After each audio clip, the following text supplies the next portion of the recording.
In front of me is Samsung Galaxy Z Fold 8 Ultra, and today I would like to show you how you can change Samsung's keyboard theme.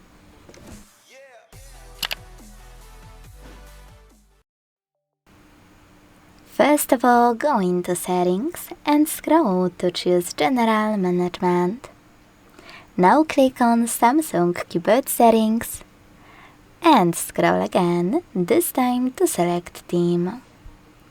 Now apply any of those by clicking on the best one for you and go back.